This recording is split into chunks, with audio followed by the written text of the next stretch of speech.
Lecture du livre Témoignages pour l'Église volume 1 d'Ellen G. White. Chapitre 73. Dîmes et offrandes. L'Église a pour mission de sauver les pécheurs. Elle doit faire connaître l'amour de Dieu pour les hommes et les gagner au Christ par la vertu de cet amour. Il faut que la vérité présente pénètre dans les plus sombres lieux de la terre, à commencer par notre pays. Les disciples du Christ ne peuvent vivre égoïstement, mais remplis de l'esprit du Maître, ils doivent travailler en harmonie avec lui. Il y a des causes à la froideur et à l'incrédulité actuelle. L'amour du monde et les soucis de la vie séparent notre âme de Dieu. L'eau vive doit être en nous et devenir une source qui jaillit jusque dans la vie éternelle. Nous devons faire transparaître ce que Dieu opère en nous. Si le chrétien veut jouir de la lumière de la vie, qu'il accroisse ses efforts pour communiquer à d'autres la connaissance de la vérité. Sa vie doit se remarquer par l'activité et les sacrifices en faveur de ses semblables. Alors on n'entendra plus personne se plaindre de la tristesse de l'existence. Les anges sont toujours occupés à travailler au bonheur d'autrui. C'est leur joie. Ce que des cœurs égoïstes considéreraient comme un service humiliant, parce qu'il s'agit de s'occuper de misérables hommes tombés bien bas sous tous les rapports, c'est là pourtant l'œuvre accomplie par les anges purs et sans tache, habitués à vivre dans les parvis célestes. L'esprit de renoncement qui caractérise le Christ et aussi celui qui règne dans le ciel est la source même des joies célestes. Ceux qui ne ressentent pas un plaisir particulier à faire du bien à leurs semblables, en se sacrifiant s'il le faut, n'ont pas l'esprit du Christ. Ils ne sont pas en communion avec les anges et ne peuvent goûter à la béatitude céleste. Le Christ a dit : « Il y aura plus de joie dans le ciel pour un seul pécheur qui se repent, que pour 99 justes qui n'ont pas besoin de repentance. » Luc chapitre 15, verset 7. Si les anges se réjouissent de voir les pécheurs se repentir, comment des hommes sauvés par le sang du Christ ne se réjouiraient-ils pas de voir, grâce à leur ministère, leurs semblables se tourner vers le Christ? En travaillant en harmonie avec le Sauveur et avec les saints anges, nous éprouverons une joie qui ne peut être connue en aucune autre occasion. Si nous avons saisi l'importance de l'œuvre du Christ sur la croix, nous comprendrons aussi le devoir impérieux qui nous incombe de renoncer à nous-mêmes, de faire connaître à d'autres la lumière, ainsi que de donner une part de nos biens pour l'extension du règne de Dieu. Si nous sommes en communion avec le ciel, nous serons engagés avec les anges dans une œuvre commune. Le principe des mondains est de retirer le maximum des choses périssables de cette vie. L'amour de l'argent est leur mobile. Cependant, la joie la plus pure ne réside pas dans la possession des richesses, ni dans une convoitise incessante, mais là où règne le contentement et l'amour qui poussent au renoncement. des milliers d'hommes passent leur vie dans les plaisirs faciles, tandis que leur cœur déborde de chagrin. Ils sont victimes de l'égoïsme et mécontents des vains efforts qu'ils font pour satisfaire leurs désirs. On lit sur leur visage qu'ils ne sont pas heureux, et leur âme est vide des fruits que produisent les bonnes œuvres.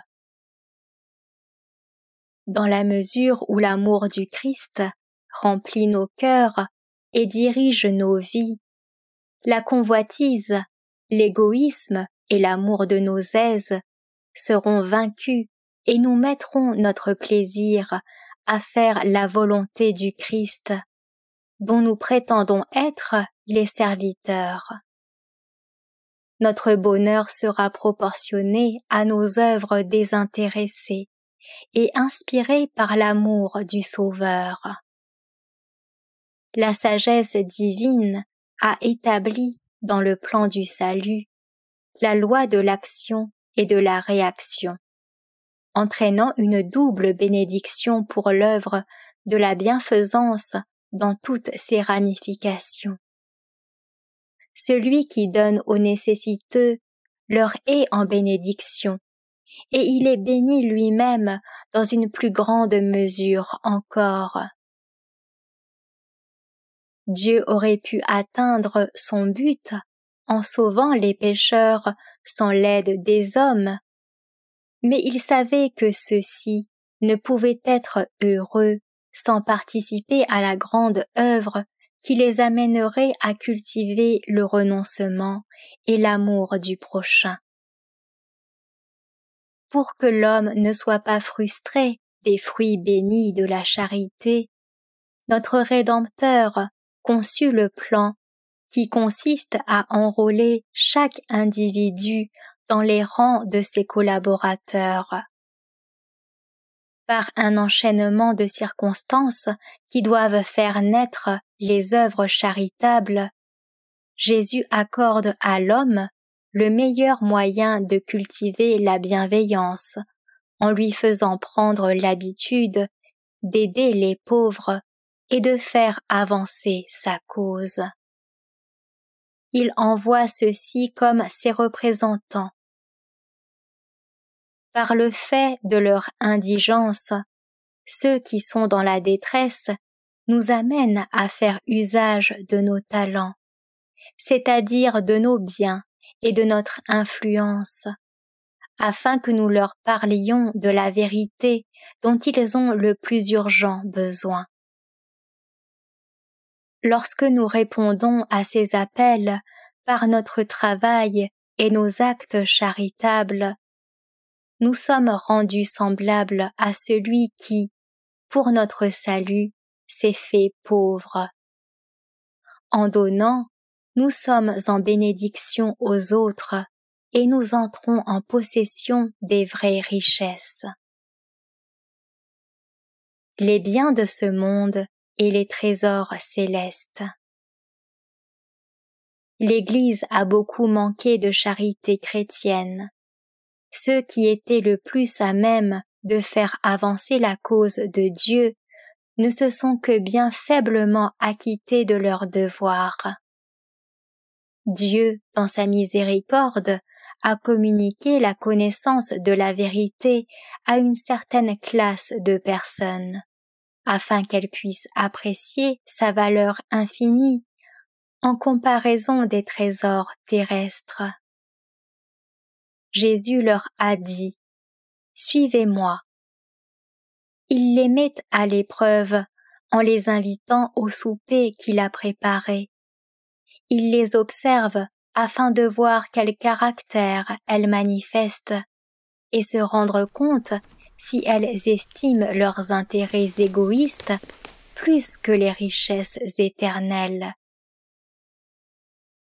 Un bon nombre de ces personnes imitent par leurs actes ceux qui s'excusèrent comme dans la parabole suivante. Un homme donna un grand souper et il invita beaucoup de gens. À l'heure du souper, il envoya son serviteur dire aux conviés « Venez, car tout est déjà prêt. » Mais tous, unanimement, se mirent à s'excuser. Le premier lui dit « J'ai acheté un champ et je suis obligé d'aller le voir. Excuse-moi, je te prie. » Un autre dit « J'ai acheté 5 paires de bœufs. Je vais les essayer. Excuse-moi, je te prie. » Un autre dit « Je viens de me marier et c'est pourquoi je ne puis aller. » Le serviteur, de retour, rapporta ces choses à son maître. Alors le maître de la maison, irrité, dit à son serviteur « Va promptement dans les places et dans les rues de la ville et amène ici les pauvres, les estropiés, les aveugles et les boiteux. » Luc chapitre 14, versets 16 à 21. Cette parabole représente bien la situation d'un bon nombre de ceux qui font profession de croire à la vérité présente. Le Seigneur leur a envoyé une invitation à venir au souper qu'il a préparé à grands frais. Mais leurs affaires temporelles leur ont paru d'une plus grande valeur que le trésor céleste. Ils sont invités à prendre leur part de biens qui sont d'une valeur éternelle, mais leur ferme, leur bétail et leur foyer leur semblent tellement plus importants qu'ils résistent à l'appel divin et prétextent des affaires terrestres pour ne pas obéir à cette injonction. Venez, car tout est déjà prêt. Ceux qui agissent ainsi suivent aveuglément l'exemple des personnages de la parabole. Ils jettent les yeux sur leurs biens terrestres et disent « Non, Seigneur, je ne puis te suivre. Excuse-moi, je te prie. » Les biens mêmes que Dieu leur a donnés pour les éprouver, afin de voir s'ils rendront à Dieu ce qui est à Dieu. Ils s'en servent pour s'excuser de ne pas obéir aux exigences de la vérité. Ils s'attachent fortement à leur trésor terrestre et disent « Je dois m'occuper de ces choses, je ne puis négliger les affaires de cette vie. Tout cela est à moi. » Ainsi, le cœur de ces hommes est devenu aussi insensible que les pierres du chemin. Ils ferment la porte de leur cœur au messager céleste qui leur dit « Venez, car tout est déjà prêt. » Mais ils l'ouvrent toute grande aux soucis du monde et au fardeau des affaires, laissant Jésus frapper en vain. Le joug de l'égoïsme. Le cœur de ces gens est tellement envahi par les épines et les soucis de la vie que les réalités célestes ne peuvent trouver place en eux. Jésus invite ceux qui sont fatigués et chargés à venir à lui et leur promet le repos. Il les presse d'échanger le joug douloureux de l'égoïsme et de la convoitise qui les rend esclaves de Mammon, pour son joug à lui qui est doux et pour son fardeau qui est léger. Il est dit « Recevez mes instructions, car je suis doux et humble de cœur, et vous trouverez du repos pour vos âmes. » Matthieu chapitre 11, verset 29. Il voudrait qu'on délaisse le lourd fardeau des soucis et de l'angoisse de ce monde, et que l'on prenne son joug, qui consiste à se renoncer et à se sacrifier pour autrui. Ce fardeau-là se révélera léger. ceux qui refusent d'accepter le repos que le Christ offre et qui continuent à plier sous le joug pénible de l'égoïsme, chargeant leurs âmes du souci constant d'entasser de l'argent pour leur satisfaction personnelle, ceux-là n'ont aucune expérience de la paix et du repos que l'on trouve sous le joug du Christ. En prenant sur soi le fardeau du renoncement et de la charité désintéressée que le Christ a porté en leur faveur. Quand l'amour du monde prend possession du cœur et devient une passion dominante, il n'y a plus de place pour l'adoration de Dieu, car les plus hautes facultés de l'esprit sont esclaves de Mammon et ne peuvent plus se complaire aux réalités spirituelles. L'esprit perd tout souvenir de Dieu, il se rétrécit et s'abaisse au seul souci d'amasser de l'argent. À cause de leur égoïsme et de leur amour du monde, ces gens ont perdu petit à petit le sens de la grandeur de l'œuvre qui doit s'accomplir dans les derniers jours. Ils n'ont pas habitué leur esprit à considérer le service de Dieu comme une affaire importante. Leurs biens ont absorbé leurs affections et leur ont caché la grandeur du plan du salut. Tandis qu'ils s'occupent d'améliorer et d'agrandir leurs affaires terrestres, ils ne voient aucune nécessité de faire des plans pour l'extension du règne de Dieu. Ils investissent leur argent dans les choses temporelles et non dans les réalités éternelles. Leur cœur désire toujours plus de richesses. Dieu les a fait dépositaires de sa loi, afin que brille sur leurs semblables la lumière qui leur a été donnée si généreusement. Mais ils se sont créés de tels soucis et de tels problèmes qu'ils n'ont plus de temps pour exercer une bonne influence sur leur entourage, pour converser avec leurs voisins, prier avec et pour eux, et chercher à les amener à la connaissance de la vérité. De telles personnes sont responsables du bien qu'elles pourraient faire et qu'elles s'excusent de ne pas accomplir parce qu'elles sont envahies par les soucis et les fardeaux dont leur esprit est plein et qui retiennent toutes leurs affections. Des âmes pour lesquelles le Christ est mort et qui auraient pu être sauvées par leur intervention et l'exemple de leur piété, sont privées de la lumière que Dieu a chargé certains hommes de faire briller sur leur sentier. Mais celle-ci est mise sous le boisseau, et elle n'éclaire pas ceux qui sont dans la maison.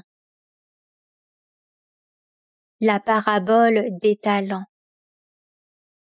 Tout homme joue le rôle d'un économe de Dieu.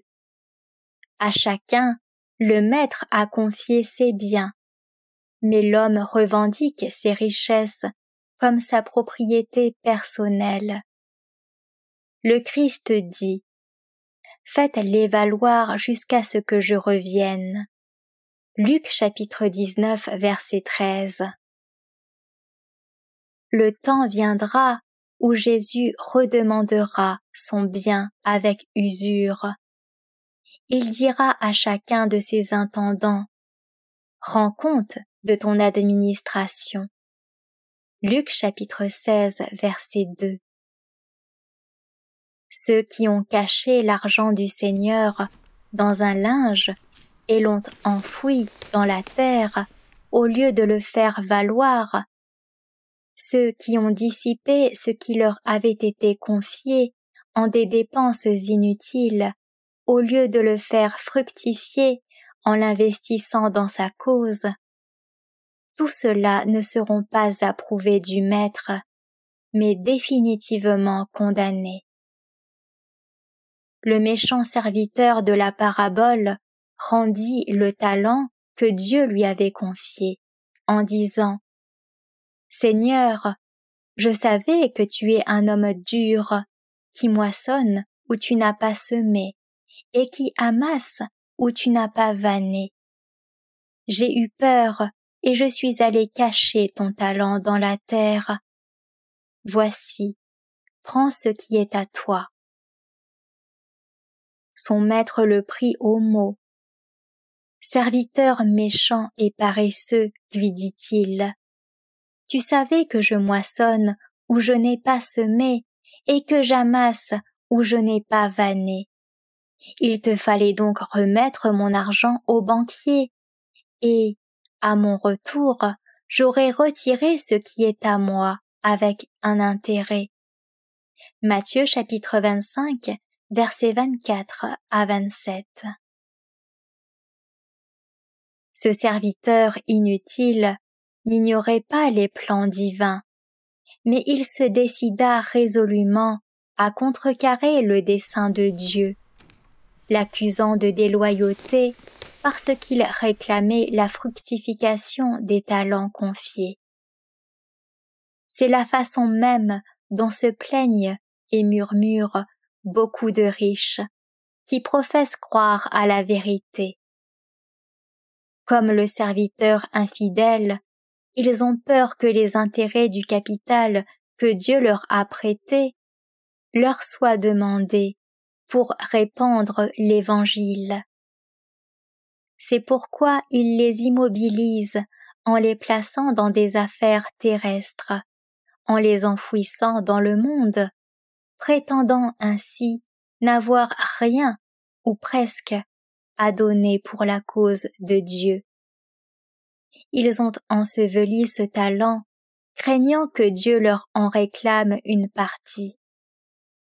Quand, à la demande du Seigneur, ils apportent ce qui leur a été donné, pleins d'ingratitude, ils s'excusent de n'avoir pas remis l'argent au banquier, c'est-à-dire de ne pas l'avoir investi dans l'œuvre de Dieu.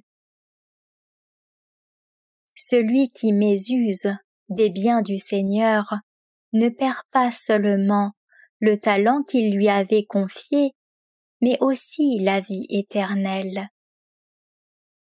Il est dit de lui, « Le serviteur inutile, jetez-le dans les ténèbres du dehors. » Matthieu chapitre 25, verset 30. Le serviteur fidèle, qui a placé ses biens dans l'œuvre afin de sauver les âmes, emploie son argent pour la gloire de Dieu et recevra l'approbation du Maître. C'est bien, bon et fidèle serviteur, entre dans la joie de ton Maître. Verset 21. Que sera cette joie? Elle consistera à voir des âmes sauvées dans le royaume de gloire. En vue de la joie qui lui était réservée, Jésus a souffert la croix, méprisé l'ignominie et s'est assis à la droite du trône de Dieu. Hébreux chapitre 12, verset 2. Cette idée du service devrait avoir une répercussion pratique sur tout le peuple de Dieu. La parabole des talents, bien comprise, bannira la convoitise que Dieu appelle une idolâtrie. La pratique de la charité donnera une vie spirituelle à des milliers de prétendus adeptes de la vérité, qui maintenant se lamentent dans les ténèbres. Au lieu d'être des adorateurs égoïstes de Mammon, ils deviendront de zélés et de fidèles collaborateurs du Christ dans l'œuvre du salut. Le sacrifice de soi. Le sacrifice de soi est à la base du plan du salut. Jésus quitta le ciel et se fit pauvre, afin que, par sa pauvreté, nous fussions enrichis. Tous ceux qui ont part au salut qui leur a été acquis par le sacrifice incommensurable du Fils de Dieu suivront l'exemple divin. Le Christ est la pierre angulaire et c'est sur ce fondement que nous devons construire. Chaque chrétien doit avoir l'esprit de renoncement. La vie de Jésus sur la terre fut une vie de désintéressement, marquée au sceau de l'humiliation et du sacrifice. Participant du précieux salut que Jésus, quittant le ciel, leur apporta, les hommes refuseraient-ils de suivre leur maître et de pratiquer le renoncement et le sacrifice? Le Christ dit: « Je suis le cep, vous êtes les sarments. » Jean chapitre 10, verset 5. Tout sarment qui est en moi et qui ne porte pas de fruits, mon Père le retranche. Et tout sarment qui porte du fruit, il l'émonde afin qu'il porte encore plus de fruits. Verset 2. Le principe même de la vie, la sève qui monte dans le cep, nourrit les sarments afin qu'ils fleurissent et portent du fruit. Le serviteur est-il plus grand que son maître? Le Sauveur du monde se sacrifie-t-il pour nous alors que les membres du corps du Christ se complaisent dans l'égoïsme? Le renoncement à soi est une condition essentielle de l'état de disciple. Jésus dit à ses disciples: « Si quelqu'un veut venir après moi, qu'il renonce à lui-même, qu'il se charge de sa croix et qu'il me suive. » Matthieu chapitre 16, verset 24. J'ouvre un chemin qui passe par le sacrifice de soi. À vous, mes disciples, je ne demande rien d'autre que de suivre l'exemple que moi, votre maître, j'ai donné dans ma propre vie. Le Sauveur du monde a triomphé de Satan dans la tentation au désert. Il a vaincu pour montrer à l'homme le chemin de la victoire. Il déclara dans la synagogue de Nazareth: « L'Esprit du Seigneur est sur moi, parce qu'il m'a oint pour annoncer une bonne nouvelle aux pauvres. Il m'a envoyé pour guérir ceux qui ont le cœur brisé, pour proclamer aux captifs la délivrance et aux aveugles le recouvrement de la vue, pour renvoyer libres les opprimés, pour publier une année de grâce du Seigneur. » Luc chapitre 4, versets 18 et 19. La grande œuvre que Jésus a commencée sur la terre, il a chargé ses disciples de la continuer. C'est lui-même, notre chef, qui la dirige et il nous ordonne de suivre son exemple. Il nous a confié un message à l'échelle du monde. Il faut que la vérité que nous prêchons soit apportée à toute nation, à toute langue et à tout peuple. La puissance de Satan doit être combattue et vaincue par le Christ et par ses disciples.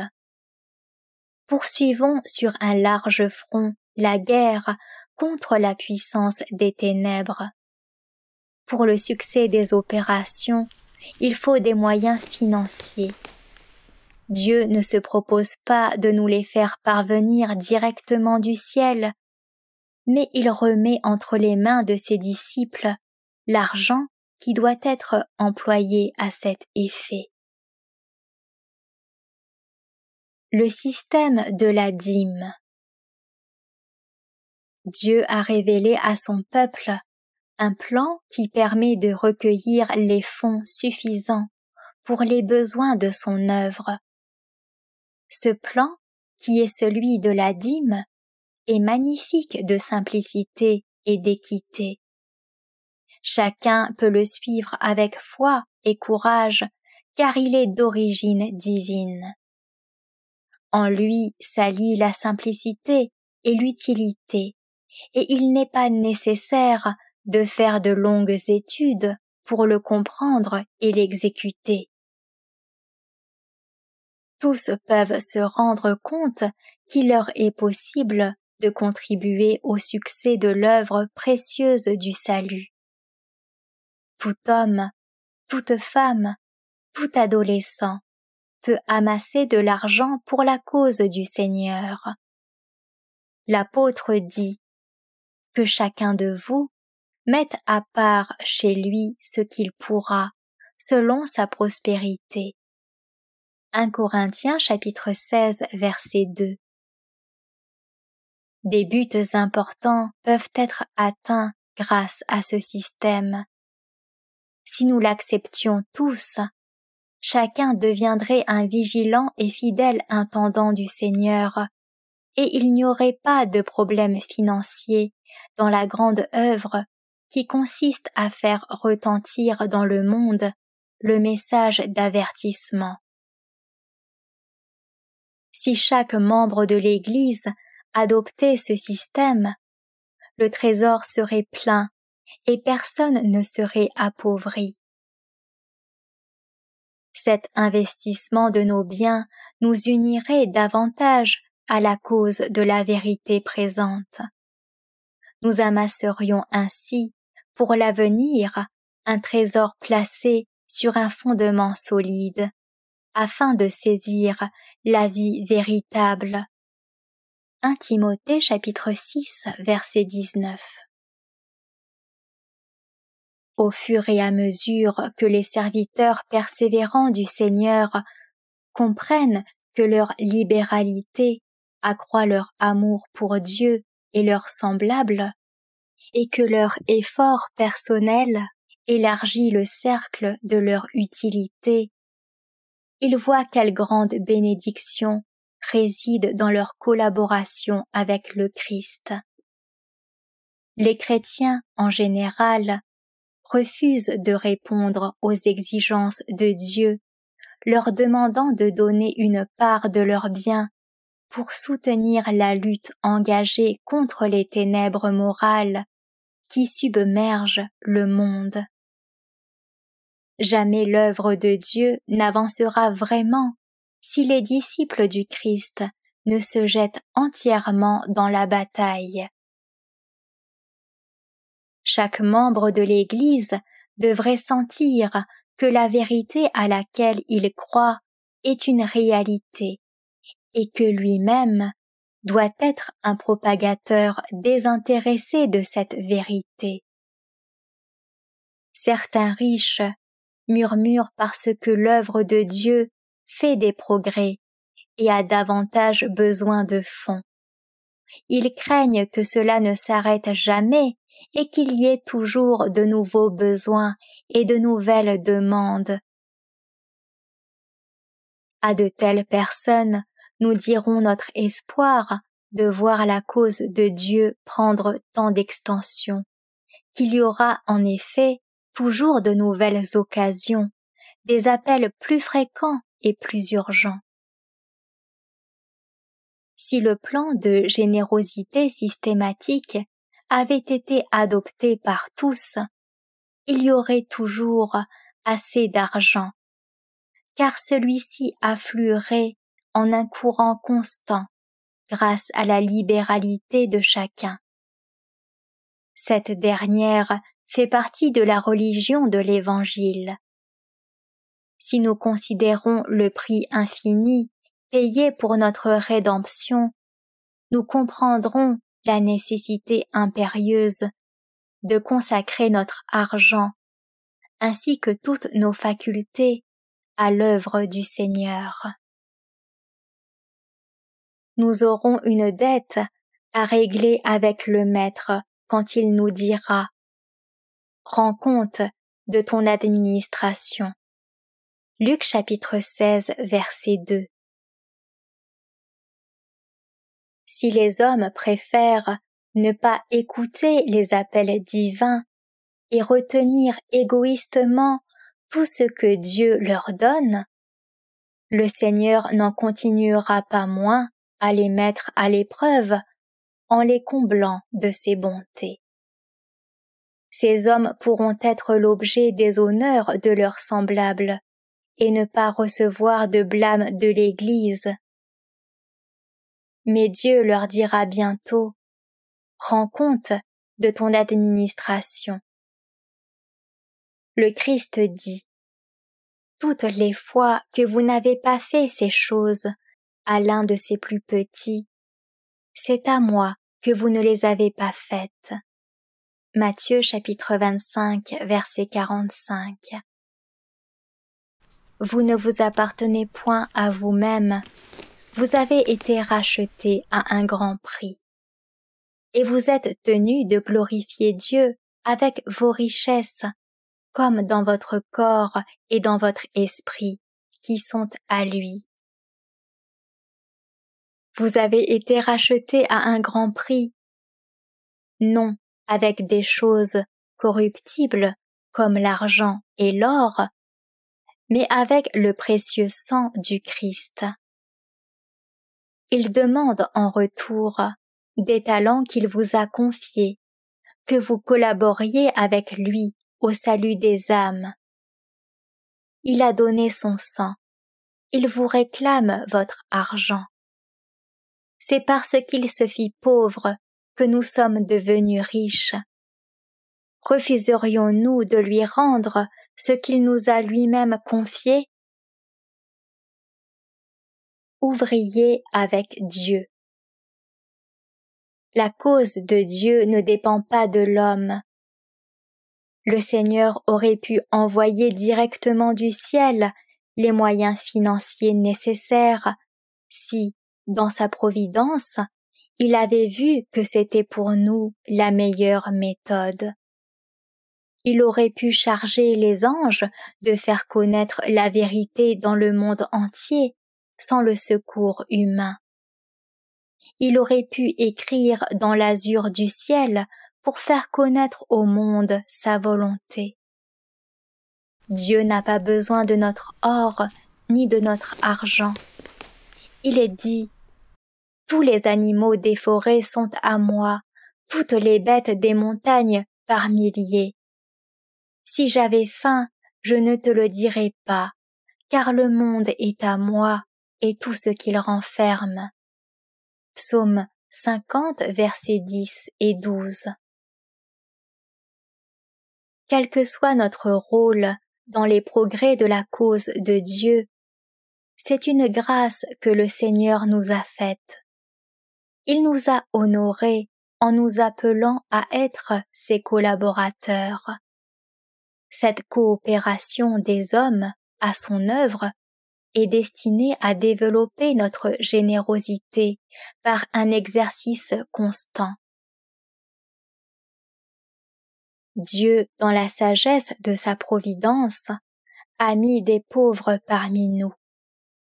Ainsi, en voyant les différentes formes de la misère et de la souffrance qui existent dans le monde, nous sommes mis à l'épreuve et poussés à manifester de la sympathie et de l'amour, éléments essentiels d'un caractère chrétien. Les pécheurs, qui périssent faute de connaissance, sont plongés dans l'ignorance et dans les ténèbres, jusqu'à ce que des hommes leur apportent la lumière de la vérité. Dieu n'enverra pas des anges pour faire l'œuvre qu'il nous a assignée. Chacun a sa part afin d'être mis à l'épreuve, Cette épreuve révélera notre vrai caractère. Le Christ place les pauvres sur notre chemin afin qu'ils le représentent. « Car j'ai eu faim, dit-il, et vous ne m'avez pas donné à manger. J'ai eu soif, et vous ne m'avez pas donné à boire. » Matthieu chapitre 25, verset 42.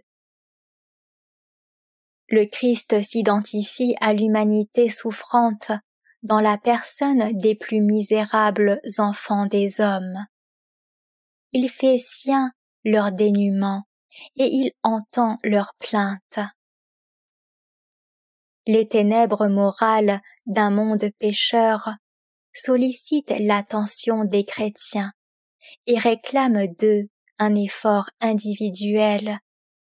Il faut contribuer à l'œuvre du salut en y engageant ses biens et son influence, afin de refléter l'image de celui qui s'est fait pauvre pour nous sauver, bien qu'il possédât d'infinies richesses.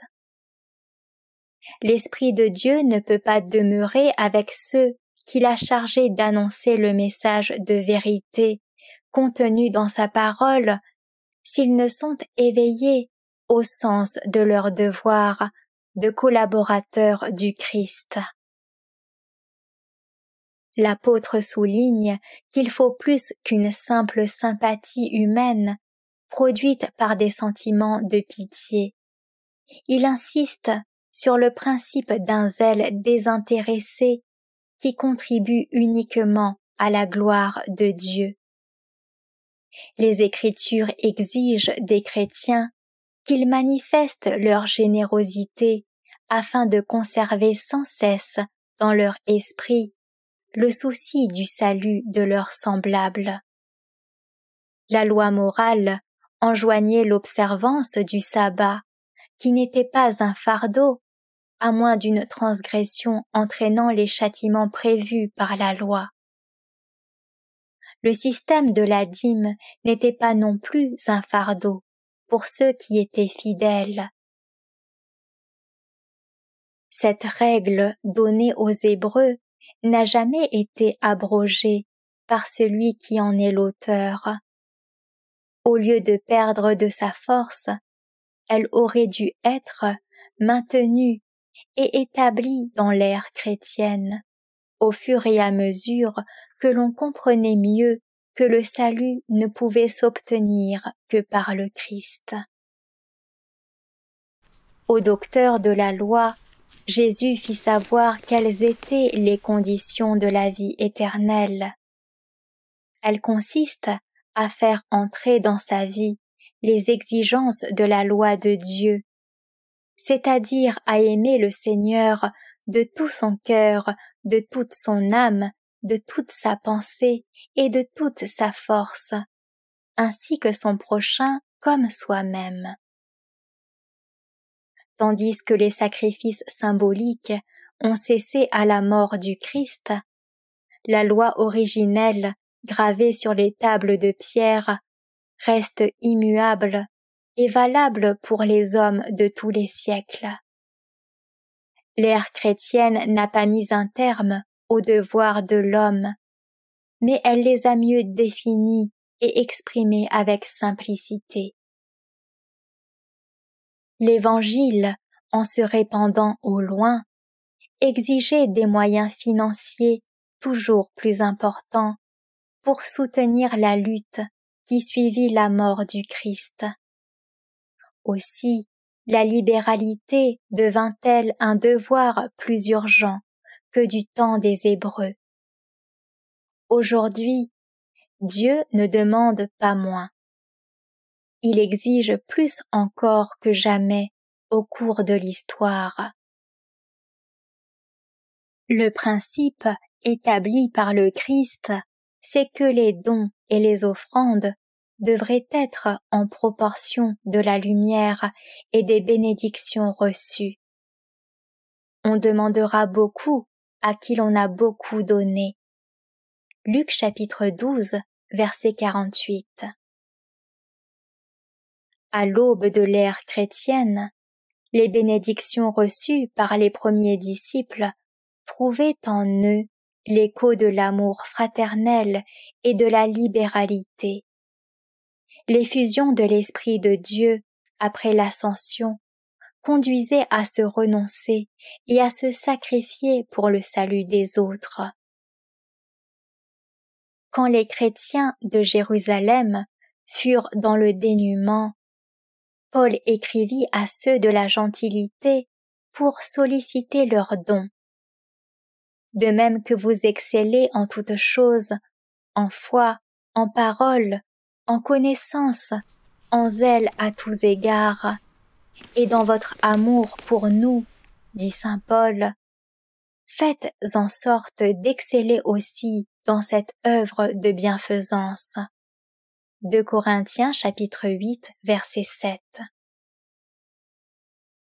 Ici, la bienfaisance va de pair avec la foi, l'amour et le zèle. Ceux qui pensent qu'ils peuvent être de bons chrétiens et se boucher les oreilles pour ne pas entendre les appels de Dieu à leur générosité entretiennent une terrible illusion.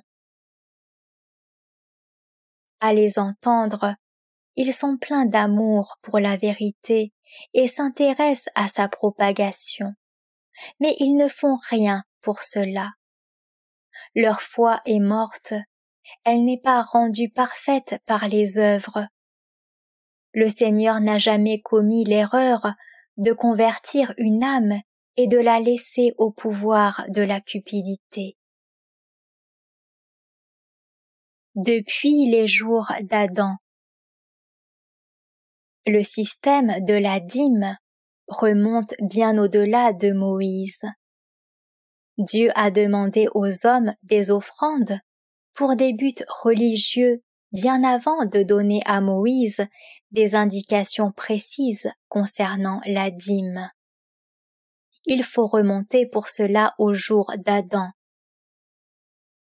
En se pliant aux ordres de Dieu, les hommes manifestaient par leurs offrandes leur reconnaissance pour la miséricorde et les bénédictions divines. À travers les générations successives, cette habitude se transmit jusqu'à Abraham, qui paya la dîme à Melchisédek, sacrificateur du Dieu très haut. Le même principe existait à l'époque de Job. Jacob à Béthel, sur le chemin de l'exil, se coucha solitaire à la tombée de la nuit, fit d'une pierre son chevet et promit au Seigneur: « Je te donnerai la dîme de tout ce que tu me donneras. » Genèse chapitre 28 verset 22. Toutes les offrandes doivent être volontaires. Dieu n'oblige pas les hommes à donner. Il ne désire pas que le trésor de son œuvre soit rempli d'offrandes faites à contre-cœur. Le Seigneur s'est proposé d'amener l'homme à vivre dans une étroite communion avec lui et d'émouvoir sa sympathie pour ses semblables, en le plaçant devant ses responsabilités et en l'amenant à accomplir des œuvres désintéressées. C'est pourquoi Dieu a un plan destiné à vaincre l'égoïsme, afin que l'homme ne ferme pas son cœur à la générosité. Le Seigneur désire que des offrandes soient faites à des occasions marquées, afin que cette libéralité devienne une habitude et que la générosité soit comprise comme un devoir chrétien.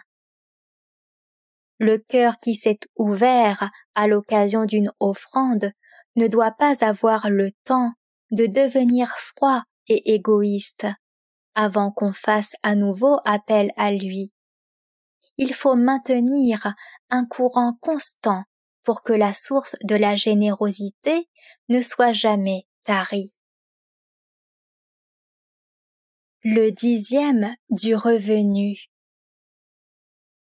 Dieu a précisé que le 10e de notre revenu lui appartenait. Cela est laissé à la conscience et à la générosité des hommes, dont le jugement doit s'exercer librement à cet égard. Mais si l'homme reste libre en face de sa conscience, un plan suffisamment clair est placé devant nous tous. Cependant, il ne doit y avoir aucune contrainte. Sous la dispensation mosaïque, Dieu a demandé aux hommes de donner le 10e de leur revenu. Il leur avait confié les biens de cette vie, des talents qu'il fallait faire fructifier et qui devaient lui revenir ensuite. Il réclamait la dîme, et cette exigence correspondait au minimum de l'offrande. Il dit: « Je vous donne 9/10, mais je demande 1/10, cela est à moi. » Quand les hommes retiennent pour eux ce 10e, ils dérobent Dieu. Des offrandes pour le péché et des sacrifices d'action de grâce étaient aussi demandés et s'ajoutaient à la dîme. Tout ce que nous retenons pour nous de ce 10e, qui est la part de Dieu, est inscrit dans les livres du ciel comme un vol commis par nous. Lorsque nous avons péché par négligence en cette matière, il ne suffit pas de changer de conduite et de se conformer dès lors aux principes établis. Cela n'efface pas dans le livre du ciel le récit de notre infidélité dans l'administration des biens que Dieu nous avait confiés. Il faut encore se repentir de cette gestion infidèle et de la honteuse ingratitude qui a été manifestée.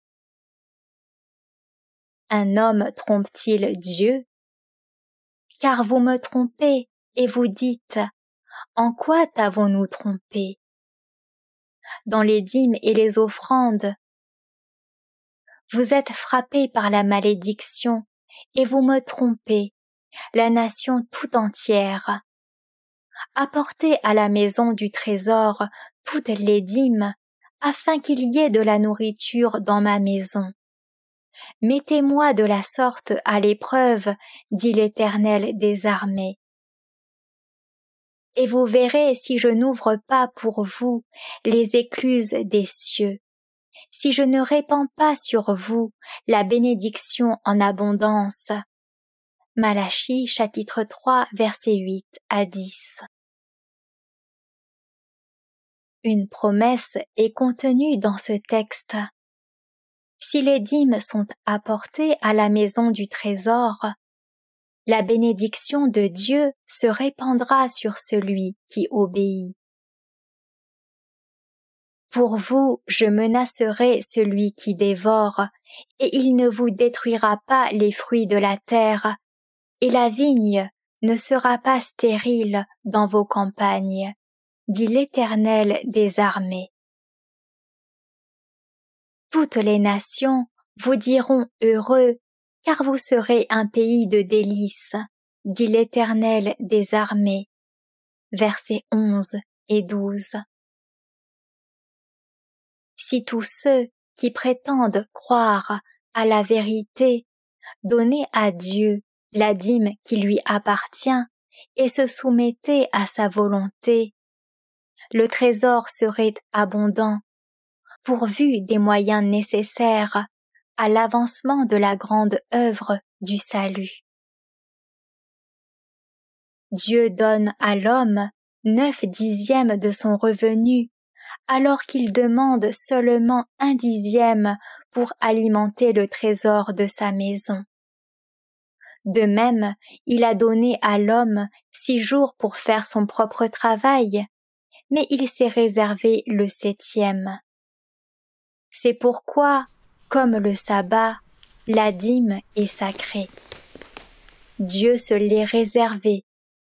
Il accomplira son œuvre sur la terre avec le revenu des biens confiés à l'homme. Dieu demandait à son peuple, dans les temps anciens, de se rassembler 3 fois par an. 3 fois par année, tous les mâles d'entre vous se présenteront devant l'Éternel, ton Dieu, dans le lieu qu'il choisira, à la fête des pains sans levain, à la fête des semaines et à la fête des tabernacles. On ne paraîtra point devant l'Éternel les mains vides. Chacun donnera ce qu'il pourra selon les bénédictions que l'Éternel, ton Dieu, lui aura accordées. Deutéronome chapitre 16, versets 16 et 17. Pas moins du tiers des revenus étaient ainsi consacrés à des buts religieux. Chaque fois que le peuple de Dieu, à quelque période que ce soit de l'histoire du monde, a joyeusement et volontiers appliqué ce plan de générosité dans les dons et les offrandes, il a bénéficié de la promesse selon laquelle ses travaux seraient couronnés par la prospérité, dans la mesure même de son obéissance. Lorsque les chrétiens ont ainsi reconnu les exigences de Dieu et s'y sont soumis, leurs greniers ont été abondamment remplis. Mais lorsqu'ils ont dérobé Dieu dans les dîmes et les offrandes, ils ont été amenés à constater qu'ils s'étaient aussi frustrés dans la même proportion, car Dieu limitait ses bénédictions dans la mesure où il limitait leurs dons. La dîme est-elle un fardeau? Certaines personnes penseront que la dîme était une des lois rigoureuses qui régissaient les Hébreux. Mais cela n'était pas un fardeau pour un cœur aimant Dieu. C'était seulement lorsque la nature égoïste se durcissait en retenant la part de Dieu que les hommes perdaient de vue les réalités éternelles et estimaient les trésors terrestres plus que les âmes. Mais il y a pour le peuple de Dieu des derniers jours des nécessités plus urgentes que pour Israël. Une œuvre immense reste à accomplir dans un temps très limité. Dieu n'a jamais voulu que le plan concernant la dîme soit laissé de côté par ses enfants. Au contraire, il désire que l'esprit de sacrifice augmente afin que son œuvre soit achevée. Si les offrandes doivent être apportées suivant une règle bien établie, par contre, aucune contrainte ne doit être exercée. Ce sont des offrandes volontaires que Dieu veut. La véritable générosité chrétienne a comme source l'amour reconnaissant. L'amour que nous manifestons envers le Christ ne peut exister sans l'amour pour ceux en faveur desquels il est venu dans le monde. L'amour du Christ doit être un principe qui domine l'être tout entier, contrôlant les émotions et dirigeant les énergies, faisant éclore la chaude sympathie et le dévouement sans réserve qui peuvent exister dans le cœur humain. Lorsque tel est le cas, il ne sera plus nécessaire de prononcer des appels vibrants pour briser la carapace derrière laquelle s'abritent l'égoïsme et les sentiments endormis d'un cœur fermé aux libéralités dont la cause de Dieu a besoin. Jésus nous a rachetés au prix d'un sacrifice infini. Nos facultés et notre influence lui appartiennent donc et devraient être à son entière disposition. Nous montrerons par là combien nous sommes reconnaissants envers celui qui nous a rachetés par son sang de l'esclavage du péché. Notre Sauveur agit sans cesse en notre faveur. Il est monté au ciel pour plaider notre cause. Il rappelle à son Père l'agonie qu'il a soufferte sur la croix. Il élève ses mains percées et intercède pour son Église afin qu'elle ne cède pas à la tentation. Si nos sens pouvaient être affinés afin de mieux comprendre l'œuvre merveilleuse de Jésus, un profond amour embraserait nos cœurs. Notre apathie et notre indifférence nous alarmeraient. L'amour nous pousserait à la consécration entière et à la générosité. Aussi, la plus petite offrande, faite de bon cœur, aurait-elle une valeur infinie.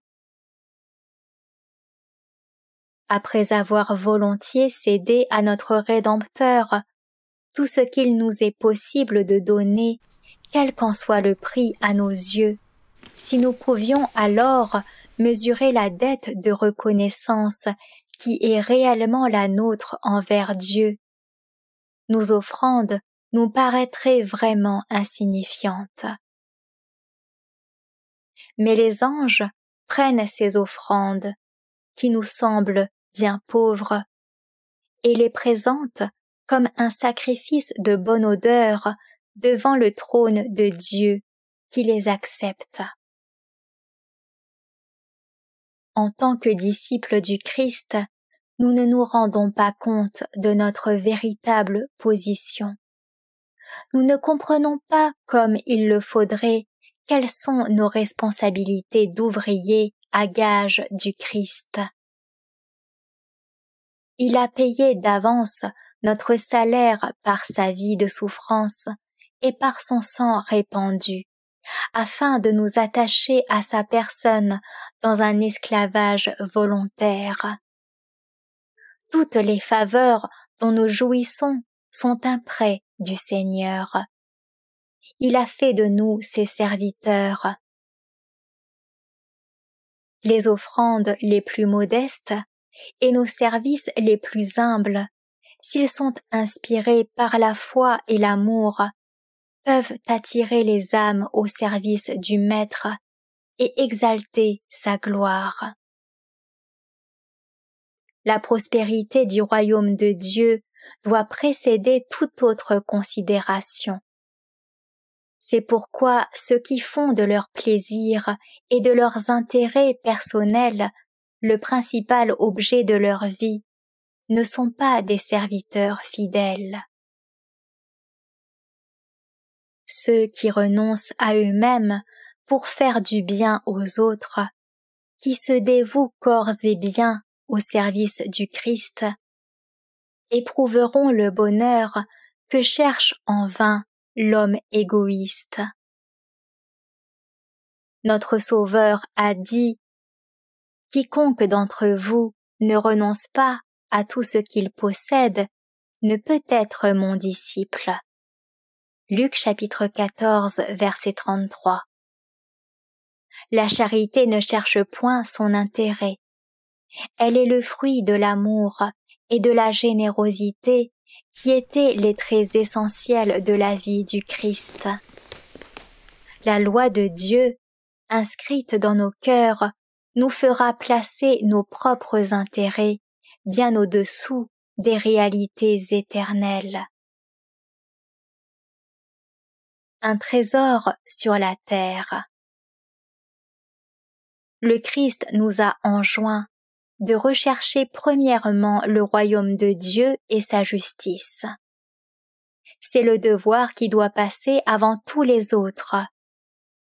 Notre Maître a expressément recommandé à ses disciples de ne pas s'amasser des trésors sur la terre, car ce serait attacher leur cœur aux choses d'ici-bas plutôt qu'à celles d'en haut.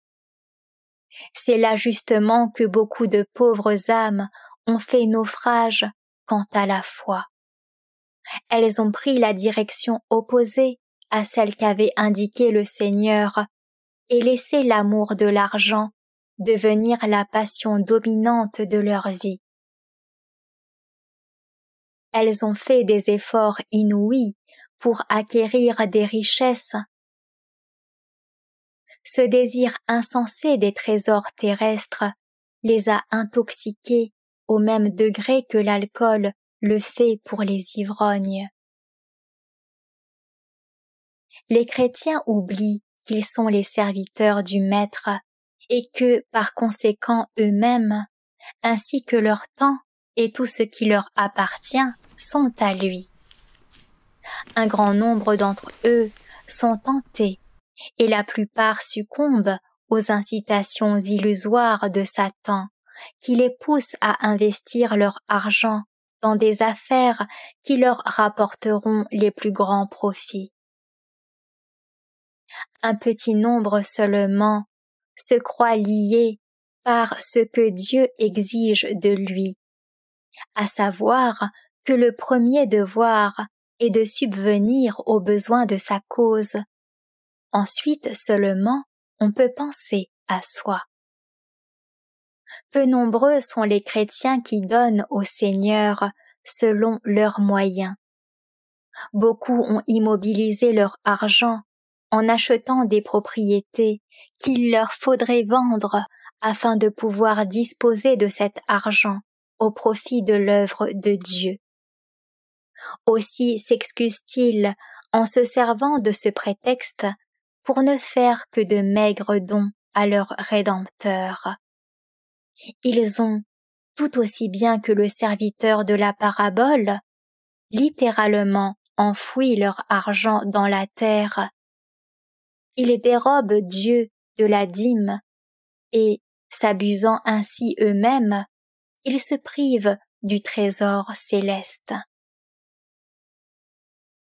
Pour le bien de l'homme. Le plan de Dieu concernant les offrandes n'est un fardeau pour personne. Pour ce qui concerne la collecte en faveur des saints, dit saint Paul, agissez vous aussi, comme je l'ai ordonné aux églises de la Galatie. Que chacun de vous, le premier jour de la semaine, mette à part chez lui ce qu'il pourra, selon sa prospérité, afin qu'on n'attende pas à mon arrivée pour recueillir les dons. 1 Corinthiens chapitre 16, versets 1 et 2. Les pauvres ne sont pas exclus du privilège de donner. Aussi bien que les riches, ils peuvent avoir une part dans cette œuvre. La leçon du Christ à propos des 2 pites de la veuve nous prouve que la plus petite offrande du pauvre, si elle est faite de bon cœur, est aussi acceptable que les plus larges libéralités du riche. Dans les balances célestes, les offrandes du pauvre ne sont pas évaluées d'après l'importance du don, mais selon l'amour qui pousse au sacrifice. Les promesses de Jésus seront réalisées pour le pauvre qui n'a donné qu'une petite somme, mais qui l'a offerte volontiers, aussi bien que pour le riche qui donne de son superflu. Le pauvre fait véritablement un sacrifice. Il se prive, alors que le riche donne de son abondance et n'en éprouve aucune gêne. C'est pourquoi l'offrande du pauvre a un caractère sacré que n'a pas celle du riche. La providence de Dieu a tracé le plan des offrandes pour le bien de l'homme, et ce plan est toujours valable. Si les serviteurs de Dieu le suivent, ils seront tous, des ouvriers actifs dans la vigne du Seigneur. Ceux qui privent le trésor de Dieu et entassent des richesses afin de les réserver à leurs enfants font courir à ceux-ci un grand danger sur le plan spirituel. Ils font de leur richesse un rocher de scandale pour eux-mêmes, aussi bien que pour leurs enfants, dont elles causeront peut-être la perte. Beaucoup de gens commettent une grave erreur en faisant des économies et en se privant ainsi, eux et les autres, des bienfaits qui retomberaient sur eux s'ils faisaient un usage convenable des moyens que Dieu leur a prêtés et qui les rendent seulement ainsi égoïstes et cupides. Négligeant leurs véritables intérêts, ils entravent leur croissance spirituelle pour le seul plaisir d'accumuler de l'argent dont ils ne se servent même pas. Ils laissent ainsi à leurs enfants un héritage qui 9 fois sur 10 est une plus grande malédiction pour leurs héritiers qu'elle n'en a été pour eux. Les enfants mettant toute leur confiance dans les biens de leurs parents ne réussissent souvent pas dans cette vie et généralement se conduisent de telle manière que la vie éternelle leur échappe aussi. Le meilleur legs, c'est d'apprendre à ses enfants à faire un travail utile et de leur donner l'exemple d'une vie caractérisée par la générosité. Une telle vie fera comprendre la véritable valeur de l'argent qui ne doit être apprécié que pour le bien qu'il peut procurer en nous aidant à faire face à nos propres besoins, ainsi qu'à ceux de nos semblables et surtout à l'avancement de la cause de Dieu. Responsabilité des pauvres. Certaines personnes sont désireuses de donner selon leurs moyens et pensent que Dieu ne leur réclame pas davantage puisqu'elles n'ont pas beaucoup d'argent. Elles ne disposent pas de revenus suffisants pour pouvoir épargner après avoir subvenu aux besoins de leur famille. Mais bien des personnes de cette catégorie devraient se poser la question suivante. Est-ce que je donne en rapport avec ce que je pourrais posséder? Dieu veut que les énergies de leur corps et de leur esprit soient mises en œuvre. Certaines personnes n'ont pas tiré le meilleur parti des capacités que Dieu leur a données. Le travail a été assigné à l'homme à cause du péché qui l'a rendu nécessaire. Le bien-être physique, mental et moral de l'homme exige que l'on se livre à un travail utile. Ayez du zèle et non de la paresse. Romains chapitre 12 verset 11. Telle est l'injonction de l'apôtre Paul. Personne, riche ou pauvre, ne peut glorifier Dieu par une vie d'indolence. Tout le capital que beaucoup de pauvres possèdent consiste dans le temps et la force physique qu'ils gaspillent souvent par l'amour de leurs aises et une insouciante indolence, de telle sorte qu'ils n'ont rien à apporter au Seigneur dans les dîmes et les offrandes. Si certains chrétiens manquent de sagesse dans le rendement de leur travail et l'usage judicieux de leur force physique et mentale, ils devraient avoir l'humilité d'esprit d'accepter les conseils de leurs frères qui peuvent juger mieux qu'eux et leur signaler leurs déficiences. Ils sont nombreux ceux qui se contentent de ne rien pouvoir faire pour le bien de leurs semblables et l'avancement de la cause de Dieu, et qui pourraient en réalité faire davantage s'ils le voulaient. Ils sont responsables de leur capital de force physique, aussi bien que le riche de son capital en argent. Certains de ceux qui devraient apporter de l'argent au trésor divin devront au contraire en recevoir de ce dernier. Mais ils peuvent améliorer leurs conditions par un emploi judicieux de leur temps. Qu'ils cessent de s'engager dans des spéculations pour se procurer de l'argent plus facilement que par un travail patient et persévérant. Si ceux dont la vie n'est pas un succès voulaient se laisser instruire, ils pourraient s'entraîner eux-mêmes à des habitudes de renoncement et de stricte économie, et ils auraient la satisfaction de donner au lieu de recevoir. Il y a beaucoup de serviteurs paresseux. S'ils faisaient ce qui est en leur pouvoir, ils connaîtraient une si grande bénédiction en aidant les autres qu'ils comprendraient vraiment ce que veut dire cette parole. Il y a plus de bonheur à donner qu'à recevoir. La générosité bien dirigée agit sur les énergies mentales et morales des hommes et les pousse à une action salutaire qui consiste à s'intéresser efficacement à ceux qui sont dans le dénuement et au progrès de l'œuvre de Dieu.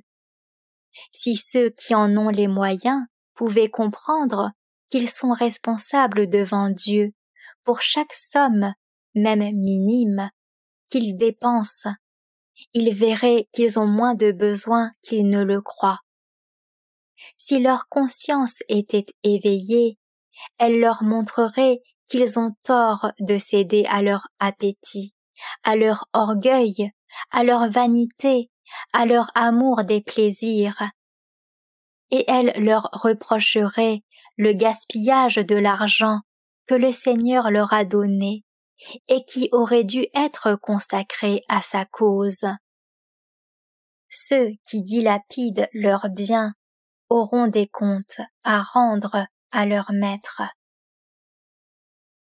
À vous maintenant, riches. Si les chrétiens consacraient une plus petite partie de leur argent à leur toilette et à l'embellissement de leur maison, s'ils l'employaient moins à garnir leur table d'aliments qui détruisent la santé, ils pourraient être plus généreux dans leurs offrandes pour le trésor de Dieu.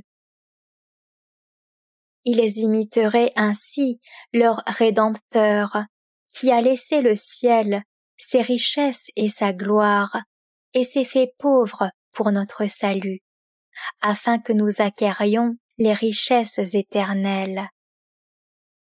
Si nous sommes trop pauvres pour rendre fidèlement à Dieu les dîmes et les offrandes qu'il réclame, nous sommes certainement trop pauvres aussi pour dépenser tant d'argent pour nos vêtements et nos tables, car nous gaspillons alors l'argent du Seigneur pour notre propre plaisir. Nous devrions nous demander sérieusement: quel trésor me suis-je assuré dans le royaume de Dieu? Suis-je riche pour Dieu? Jésus a donné à ses disciples une leçon à ce sujet. Il leur dit cette parabole.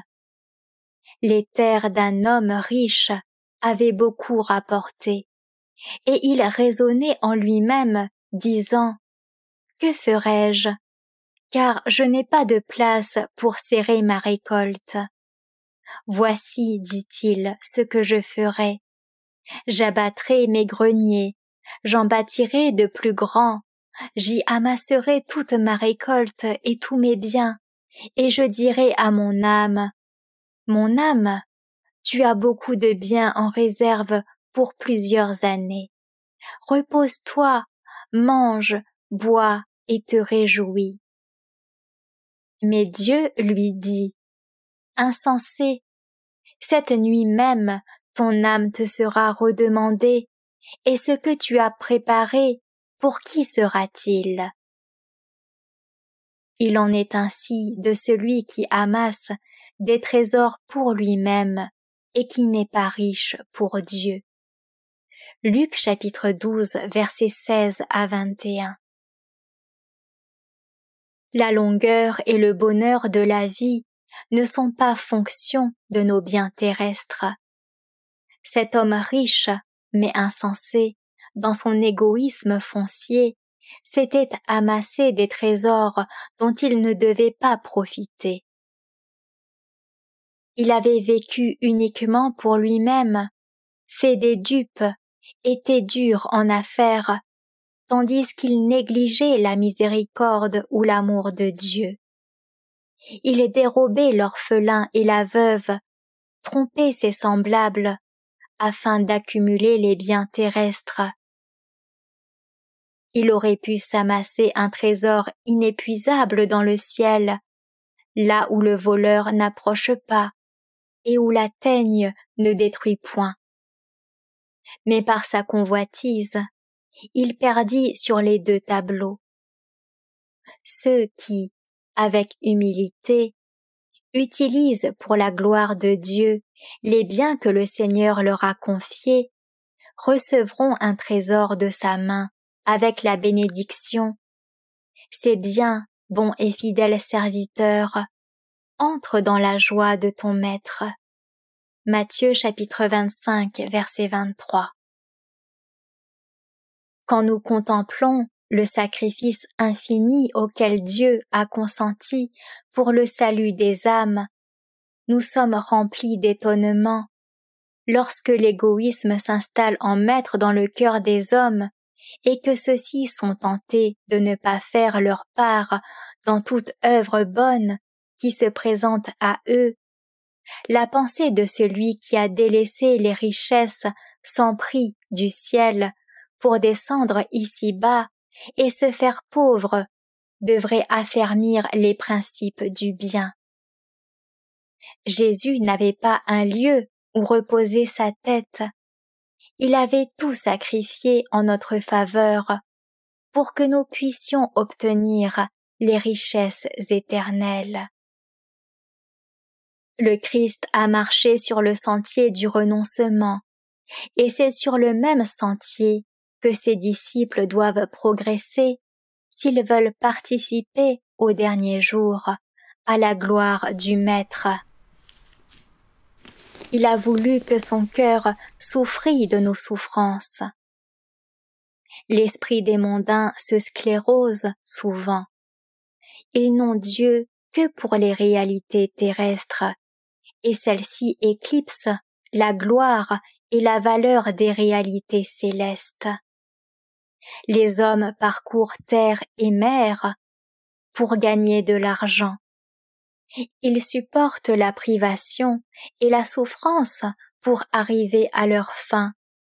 Mais ils se détournent de ce qui pourrait les attirer vers le ciel et méprisent les richesses éternelles. Parmi les humains, ceux qui sont dans une relative pauvreté sont aussi généralement ceux-là même qui donnent le plus pour soutenir l'œuvre de Dieu. Ils sont généreux avec le peu qu'ils ont. Ils ont fortifié leurs impulsions généreuses par des offrandes fréquentes. Lorsque le revenu dépasse à peine les dépenses, la passion des richesses terrestres n'a pas de terrain où s'enraciner. Mais il est beaucoup de gens qui, sitôt que leurs affaires commencent à prospérer, se mettent à calculer combien de temps il leur faudra pour être en possession d'une certaine somme d'argent. Dans leur course aux richesses, ils oublient de devenir riches pour Dieu. Leurs offrandes ne vont pas de pair avec leur prospérité. Au fur et à mesure qu'augmente en eux la passion des richesses, tous leurs intérêts sont centrés sur leurs trésors terrestres. Ils en viennent à considérer que la dîme est un impôt sévère et injuste. Le poète inspiré a dit « Quand les richesses s'accroissent, n'y attachez pas votre cœur. Psaume 62, verset 11. Beaucoup de chrétiens disent « Si j'étais aussi riche que tel ou tel, je multiplierais les dons pour la cause de Dieu. Je consacrerai tous mes biens à son avancement. » Dieu a mis à l'épreuve certaines de ces personnes en leur donnant des propriétés. Mais avec la richesse est venue une redoutable tentation, si bien que leur libéralité a été moins grande que lorsqu'ils étaient pauvres. Leurs esprits et leurs cœurs sont devenus âpres au gain, et ils se sont rendus coupables d'idolâtrie. Obéissance sans réserve. Le maître qui, en récompense d'une obéissance fidèle, offre aux hommes des richesses infinies et une vie éternelle de bonheur dans son royaume, n'acceptera pas un cœur partagé. Nous vivons au milieu des dangers des derniers jours, alors que tout cherche à détourner notre esprit et nos affections de Dieu. Notre devoir ne pourra être discerné que si nous nous plaçons à la lumière de la vie du Christ. De même que le soleil se lève à l'Orient et va se coucher à l'Occident, illuminant le monde de ses rayons, de même le véritable disciple du Christ sera une lumière pour ses semblables. Il ira par le monde afin que ceux qui sont dans les ténèbres puissent être éclairés et réchauffés par la lumière qui émane de lui. Jésus dit à ses disciples « Vous êtes la lumière du monde ». Une ville située sur une montagne ne peut être cachée. Matthieu chapitre 5, verset 14. Jésus, notre divin modèle, pratiqua le renoncement. Ceux qui se prétendent ses disciples auraient-ils une conduite opposée? Le Sauveur a tout donné en faveur d'un monde voué à la perdition, et il s'est donné lui-même. L'Église de Dieu est endormie, elle est anémiée par l'inaction. De toutes les parties du monde, on entend cet appel « Venez nous secourir ». Mais ces appels ne trouvent pas de réponse. Il y a bien ici et là quelques sursauts d'énergie. Un petit nombre d'entre nous montrent leur désir de collaborer avec le Maître. Mais fréquemment, on laisse sur leurs épaules tout le travail. Nous avons un seul missionnaire en dehors des États-Unis. La vérité est puissante, mais on ne la met pas en pratique. Il n'est pas suffisant de déposer de l'argent sur l'autel. Dieu réclame des hommes, des volontaires, pour apporter la vérité à d'autres nations, langues et peuples. Ce n'est pas notre nombre et nos richesses qui nous donneront la victoire, mais la consécration à l'œuvre de Dieu, le courage moral, l'ardent amour des âmes, un zèle infatigable. La joie de donner. Il y a beaucoup de gens qui se sont apitoyés sur la nation juive parce qu'elle était constamment sollicitée d'apporter des offrandes à Dieu. Mais celui qui a créé l'homme et l'a pourvu de toutes les bénédictions dont il jouit, savait ce qui était pour le bien de son peuple. Il a béni Israël de telle façon que les 9/10 de ses biens aient plus de valeur que n'en aurait eu la totalité sans la bénédiction. Si quelqu'un par égoïsme dérobait Dieu ou apportait une offrande imparfaite, quelques pertes ou quelques désastres s'ensuivaient infailliblement. Dieu lit les intentions du cœur, il connaît les mobiles des hommes et il en tiendra compte au jour de la rétribution. Le système de la dîme a été fondé sur un principe qui durera autant que la loi de Dieu. La dîme était une bénédiction pour les Juifs, sinon le Seigneur ne l'aurait pas réclamée. Elle sera encore une bénédiction pour ceux qui s'y soumettront jusqu'à la fin des temps. Notre Père céleste n'a pas tracé ce plan pour s'enrichir lui-même, mais afin d'accorder aux hommes une grande bénédiction. Il a vu que ce plan était exactement ce dont l'homme avait besoin. Les églises qui s'astreignent à soutenir systématiquement et d'une façon libérale la cause de Dieu sont aussi les plus prospères spirituellement. La vraie générosité du disciple du Christ l'amène à identifier ses intérêts à ceux du Maître. Dieu a voulu que les Juifs, ainsi que son peuple, jusqu'à la fin des temps, adoptent ce plan qui requiert des offrandes proportionnées aux revenus. Le plan du salut a rendu nécessaire le sacrifice infini du Fils de Dieu. La lumière de l'Évangile, qui rayonne de la croix du Christ, repousse l'égoïsme et encourage la générosité. Il ne faut pas se lamenter parce que les appels à la libéralité augmentent sans cesse. Dieu, dans sa providence, appelle son peuple à sortir de sa sphère limitée pour s'engager dans de plus grandes entreprises. Un effort illimité est nécessaire à l'heure où les ténèbres morales couvrent le monde.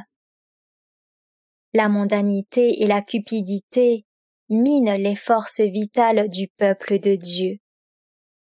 L'Église doit comprendre que c'est la miséricorde divine qui multiplie les appels dans ce sens.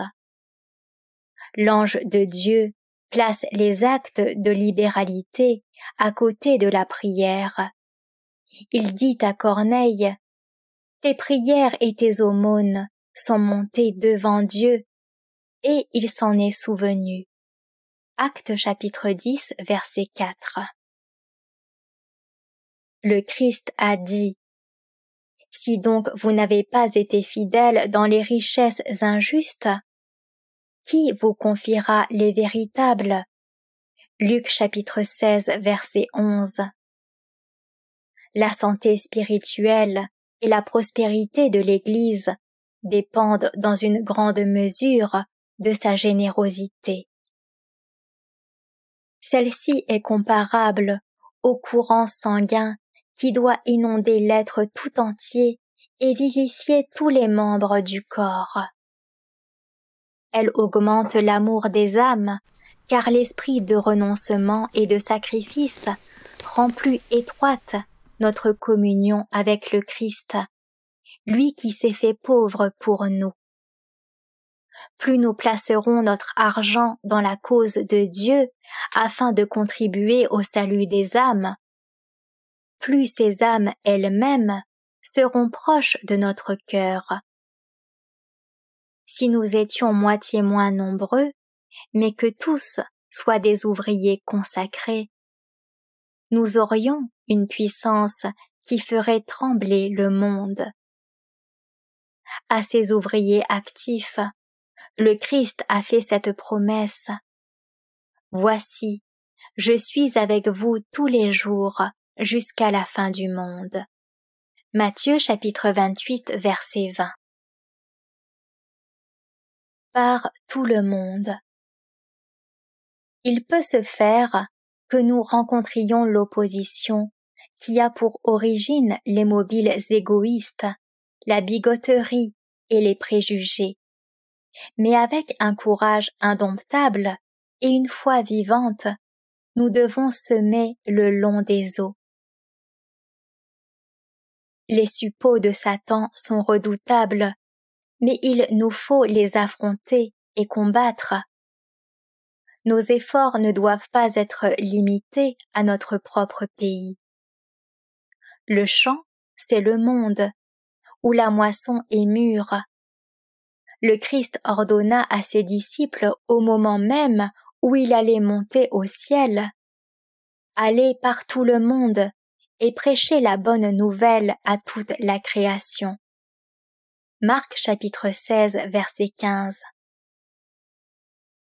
Nous avons beaucoup souffert de voir quelques-uns de nos prédicateurs aller çà et là, d'église en église, se mettant apparemment au travail, mais n'ayant presque rien à présenter comme résultat de leurs efforts.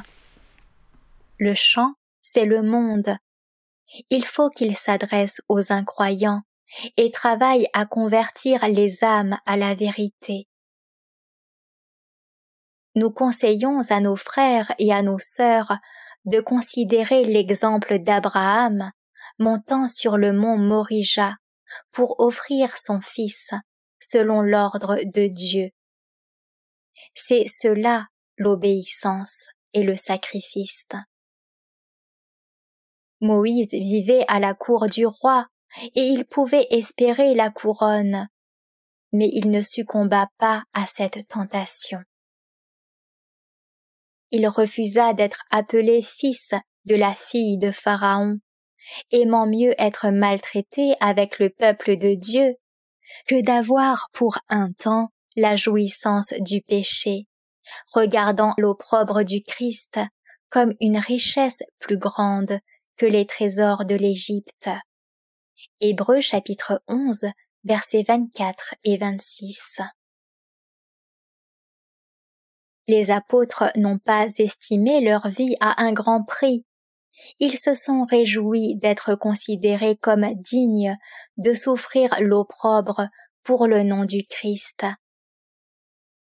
Paul et Silas acceptèrent de tout perdre. Ils furent flagellés et jetés rudement sur la froide pierre d'un cachot, dans une position pénible, leurs pieds retenus par de lourdes chaînes. L'oreille du geôlier entendit-elle leurs plaintes? Non. Du fond de la prison, leurs voix rompirent le silence de minuit et s'élevèrent en chants de joie et de reconnaissance. Le courage de ses disciples avait pour origine leur profond et ardent amour pour la cause de leur Rédempteur, pour lequel ils souffraient. Si la vérité divine remplit nos cœurs, retient nos affections et dirige nos vies, nous aussi nous considérerons comme une joie de souffrir pour la vérité. Ni les murs d'une prison, ni le bûcher du martyre ne pourront nous empêcher d'accomplir la grande œuvre que le Maître nous a confiée. Allons au calvaire, voyons l'humble vie du Fils de Dieu. C'était un homme de douleur et habitué à la souffrance. Ésaïe chapitre 53, verset 3. Contemplons son ignominie, son agonie à Gethsémanée, et apprenons ce que c'est que de renoncer à soi-même. Sommes-nous dans le besoin? Le Christ, le roi du ciel, le fut aussi. Mais sa pauvreté est notre salut. Sommes-nous parmi les riches? Il l'était aussi. Mais il a consenti pour nous à devenir pauvre, afin que sa pauvreté nous procurât la richesse. Le Christ est l'exemple du renoncement de soi. Son sacrifice ne consistait pas simplement à quitter les cours célestes, à être traité par des hommes pervers comme un criminel, à être déclaré coupable, à souffrir enfin la mort d'un homme pécheur. Son sacrifice, c'était de porter le poids des péchés du monde. La vie du Christ nous reproche notre indifférence et notre froideur. Nous sommes près de la fin des temps, au moment où Satan descend, plein de rage, sachant qu'il lui reste peu de temps. Il fait tous ses efforts pour égarer ceux qui périssent. Le combat dont notre grand chef nous a laissé la responsabilité doit être mené avec vigueur, sans esprit de recul. Nous ne faisons pas la 20e partie de ce que nous pourrions faire si nous étions éveillés. L'œuvre de Dieu est retardée par l'amour de nos aises et le manque d'esprit de sacrifice, car nous ne suivons pas l'exemple que nous a donné notre Sauveur. Il nous faut des collaborateurs du Christ, des hommes qui sentent la nécessité d'efforts plus étendus. Dans nos maisons d'édition, le travail ne doit pas être diminué, mais doublé.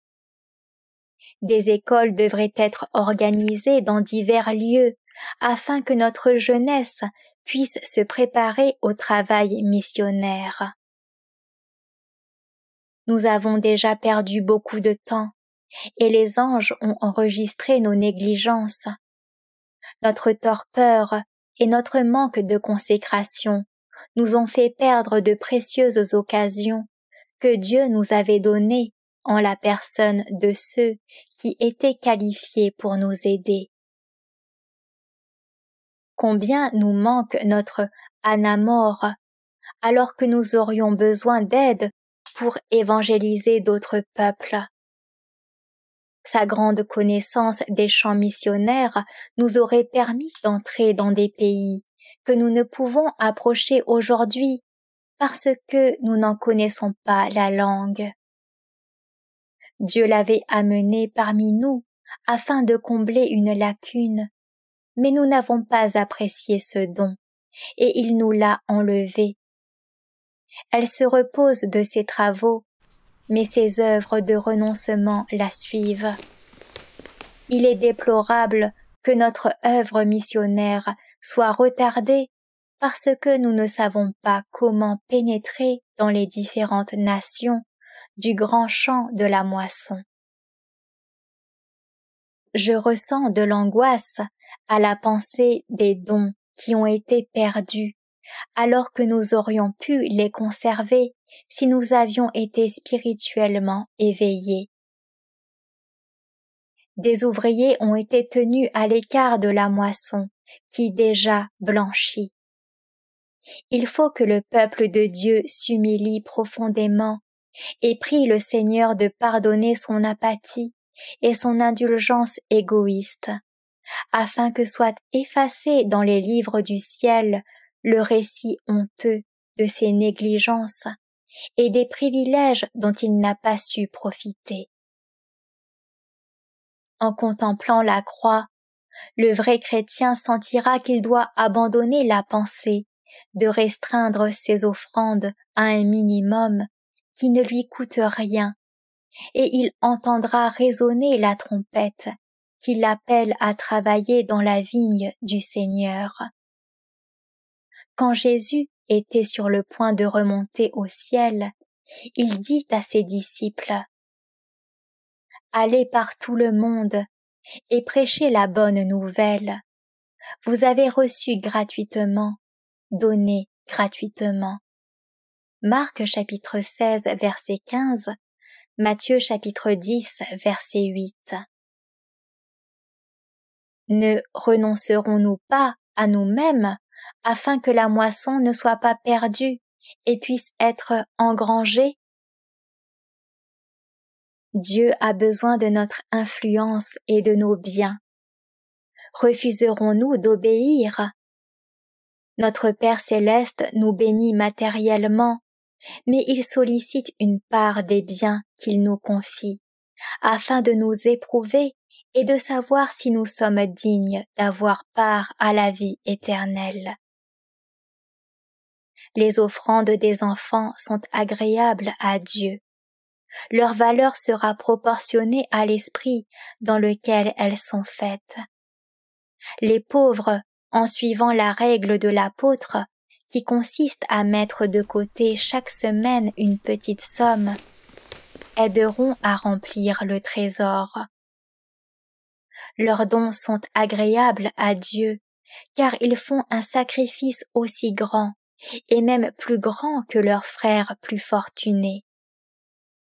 Le plan de générosité systématique préservera chaque famille de la tentation d'employer son argent pour des choses inutiles et sera particulièrement une bénédiction pour les riches en les empêchant de se laisser aller à des extravagances.